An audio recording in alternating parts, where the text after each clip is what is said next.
Halo, Assalamualaikum warahmatullahi wabarakatuh. Perkenalkan, saya Bening Herva Sucia, salah satu guru di SMP Negeri 21 Kota Batam. Berikut aksi nyata topik 2 tentang kurikulum merdeka. Mengapa kurikulum perlu berubah? Mengapa ya kurikulum perlu berubah? Apakah penting? Sebelumnya, kita harus mengenal dulu, apa sih itu kurikulum? Kurikulum merupakan panduan pembelajaran pada satuan pendidikan di mana dapat dimaknai sebagai titik awal sampai titik akhir dari pengalaman belajar murid. Kurikulum yang baik adalah kurikulum yang sesuai dengan perkembangan zamannya, yang terus dikembangkan dan diadaptasi sesuai dengan konteks, karakteristik murid, demi membangun kompetensi sesuai dengan kebutuhan mereka saat ini dan masa yang akan datang.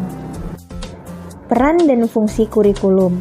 Untuk peran kurikulum sendiri, di sini kurikulum sebagai pedoman dan acuan dalam pembelajaran. Yang kita ketahui, hubungan kurikulum dengan pendidikan sangatlah erat. Jadi, kurikulum dan pendidikan merupakan dua hal yang tidak bisa terpisahkan.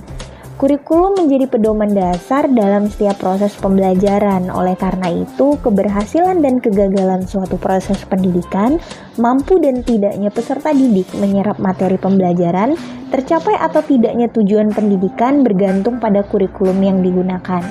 Untuk fungsi kurikulum sendiri bagi pendidik adalah untuk memandu dalam proses belajar murid.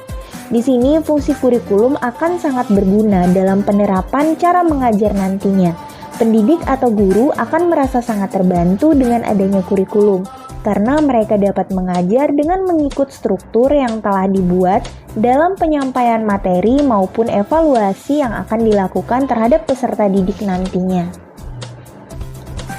Jadi, mengapa kurikulum berubah? Ya, pertama, agar relevan dengan perkembangan zaman, kemudian agar dapat memenuhi kebutuhan belajar murid, dan yang terakhir tentunya agar dapat menyiapkan generasi cemerlang di masa yang akan datang. Nah, komponen-komponen kurikulum menurut ahli. Yang pertama ada tujuan. Merumuskan tujuan dalam konsep pemikiran Tyler adalah merumuskan tujuan pendidikan dalam pengembangan kurikulum. Merumuskan tujuan pendidikan merupakan suatu tindakan atau langkah pertama yang harus dilakukan karena dengan menentukan tujuan sama dengan menentukan arah atau sasaran pendidikan. Yang kedua adalah konten. Konten di sini adalah rangkaian materi pengetahuan, konsep, dan keterampilan yang perlu dipelajari oleh siswa berdasarkan kurikulum yang berlaku.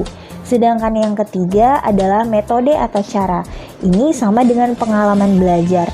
Pengalaman belajar apa yang perlu disiapkan untuk mencapai sebuah tujuan. Sebuah sistem pembelajaran harus menekankan betapa pentingnya pengalaman belajar bagi para peserta didik. Di samping materi pembelajaran yang disampaikan, peserta didik harus diberi pelatihan langsung, dengan kata lain adalah praktik langsung apa yang telah diteorikan. Yang terakhir, adanya evaluasi.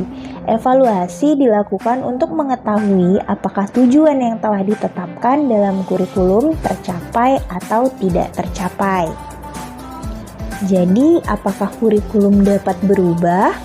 Jawabannya tentu saja iya, dapat berubah.